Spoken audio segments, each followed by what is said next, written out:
Je me présente, je m'appelle Alaoui Madi, je suis originaire de la Seine-et-Marne, donc de Nemours. J'ai grandi ici au 83 avenue Carnot. J'ai 38 ans, je suis acteur. C'est pas mon métier au quotidien de tous les jours puisqu'il faut que je travaille à côté. J'ai quelques films à mon actif. Ça fait un peu plus de 10 ans maintenant que je suis là-dedans. Mon tout premier tournage de long métrage, c'était le Mac avec José Garcia. Ensuite, j'ai enchaîné les petits rôles dans des films. Voilà, dans Jusqu'ici tout va bien de Mohamed Hamidi, dans Mon Inconnu du Gaugelin, dans Du Cobu 3 qui est au cinéma, qui est le seul film français en 2020 qui a fait 1 500 000 entrées. Alors il est important pour moi parce que j'ai tellement, j'ai envie de dire traîné, même si c'est un mot qui est un peu péjoratif, mais j'ai tellement squatté ce mur. C'est ici que j'ai grandi, je suis arrivé ici, je devais avoir peut-être 14-15 ans, et je suis reparti, j'avais 27 ans. Donc toute ma jeunesse, toute mon adolescence et même un peu le début de mon côté adulte, je l'ai vécu ici avec tous mes amis, on se rejoignait ici.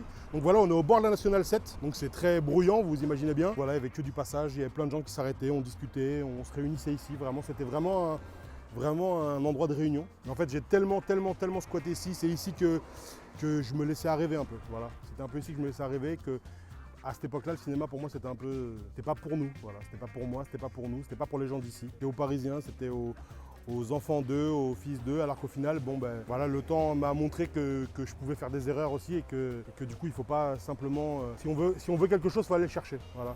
Donc au bout d'un moment, je suis allé le chercher et j'ai réussi à trouver quelque chose en tout cas. Voilà, j'ai un pied dans la porte, je suis pas encore rentré totalement dans la maison, mais en tout cas j'ai un pied dans la porte. Je compte bien leur montrer que je suis capable de rentrer dedans. Là c'était l'appartement de ma mère. Au début, elle vivait avec nous et ensuite elle est partie, elle nous a laissé nous les enfants et on est resté peut-être 1 an ou 2 sans elle, entre frères et sœurs, en fait plutôt mon grand frère et moi plutôt je dirais. Et ensuite je suis parti à Fontainebleau, je suis parti m'installer à Fontainebleau, voilà, je suis parti d'ici. Moi je suis un enfant de l'œil du cyclone, voilà, je suis un enfant de la génération télé. C'est-à-dire que en fait la télé c'était ma nourrice. Ma mère était très occupée, elle travaillait. Nous on est 7 frères et sœurs, donc on est beaucoup. Donc les grands faisaient un peu ce qu'ils avaient à faire, mais les petits, on les posait un peu devant la télé, on leur disait bouge pas. Et donc c'est le Club Dorothée qui m'a élevé, c'est un peu toutes les séries américaines que j'ai pu voir. J'ai regardé des séries comme Kojak avec mon père, alors que c'est genre juste pas possible. Mais voilà, toutes les séries policières, toutes ces séries-là qui m'ont un peu donné l'envie d'être, de devenir plusieurs personnes.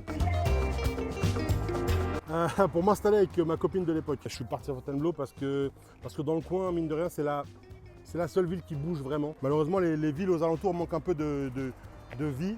Et en fait, nous, Fontainebleau, on voyait ça un peu genre comme un petit Paris. Genre. Mais en fait, c'est là où il y avait du monde, c'est là où il y avait des bars, c'est là où il y avait plus d'ambiance. Donc du coup, je me suis toujours dit que quand je prenais mon premier appartement, voilà, j'irais vivre à Fontainebleau parce que c'était là que c'était cool en fait.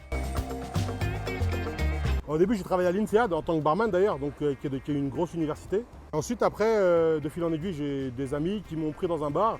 Et ensuite, je suis parti bosser avec un pote à moi pendant des années. Il s'appelle Franck, bisous Franck, au Custom Café. Voilà, qui était le bar un peu déluré de Fontainebleau. Voilà, celui qui était un peu hors code. Là, il y avait une énorme piste de skate à l'intérieur. On mettait des musiques des années 80 à fond. Enfin, c'était notre univers. Voilà. On pouvait passer de Booba, NTM à La Rousseau sans faire de transition. Il fallait qu'on fasse les fous. C'était ça qui était intéressant pour nous. J'ai un ami à moi qui est DJ, qui est un DJ international, qui est un très gros DJ, qui était avec des artistes à l'époque, qui s'appelle DJ Eran. Et les artistes avec qui il était à l'époque, c'était les Tribal King.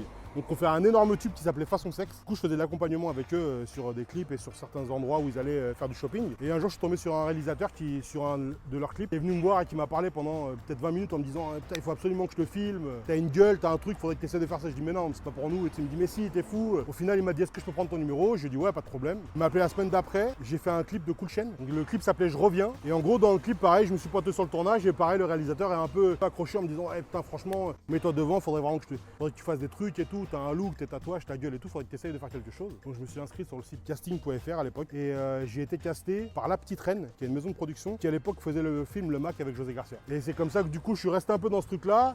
J'ai fait beaucoup de silhouettes, beaucoup de figurations pendant des années. Donc j'ai eu la chance de tourner dans Valérian de Luc Besson, avec Rihanna, avec Cara Delevingne, tourner avec Muriel Robin, avec José Garcia, dans la série Braco, dans la série Falco, la série événement TF1. Des apparitions avec Cadmerade à l'époque, sans avoir de rôle avec lui, mais une apparition seulement. De fil en aiguille, un jour j'ai été casté par Philippe Méclin et Julien Hervé, donc qui sont les co-réalisateurs des Tuches, des Pointures on va dire, voilà, qui m'ont casté pour le rôle de Fekir dans Le Doudou avec Malik Bentala.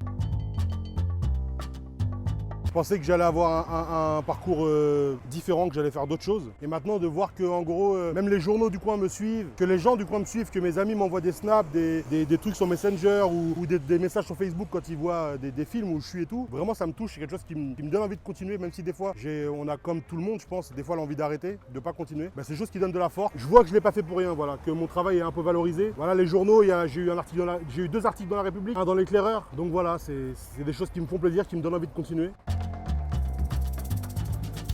Je reçois plein de messages. Depuis que j'ai fait Ducobu 3, là, donc le dernier en date au cinéma, j'ai beaucoup d'enfants qui m'envoient des messages, des jeunes, très jeunes enfants qui m'envoient des messages, qui me demandent des photos dédicacées, tout ça. Donc c'est très bizarre pour moi parce que je me sens pas légitime de faire ça. Parce que je ne considère pas du tout et loin de là comme une star. Le seul truc qui pense ça, c'est Google apparemment, parce que quand je tape mon nom aujourd'hui, sur Google il y a écrit ça, mais en tout cas c'est pas du tout ce que je pense de moi. J'ai été faire l'avant-première de Ducobu au Grand Rex, donc c'était assez hallucinant. On se retrouve devant une salle qui fait 2000 places, où il y a je sais pas combien d'enfants, et puis les enfants viennent te voir à la fin, te demandent de faire des photos et tout. Donc c'est super cool, c'est des choses, je pense, pour lesquelles on fait ce métier, en tout cas moi, c'est pas ça pour devenir riche. J'aime ce côté de jouer des rôles. Le dernier rôle que j'ai pu jouer là, c'est dans un court-métrage qui s'appelle Grand Gaillard, qui est quelque chose qu'on m'a demandé de jouer, mais complètement à contre-pied. C'est 2 frères qui sont réalisateurs, qui font beaucoup de cours, qui tiennent le studio Ma Gueule, qui sont les frères Arag, et qui m'ont demandé d'aller chercher plus loin de tout ce que j'ai pu faire jusqu'à présent.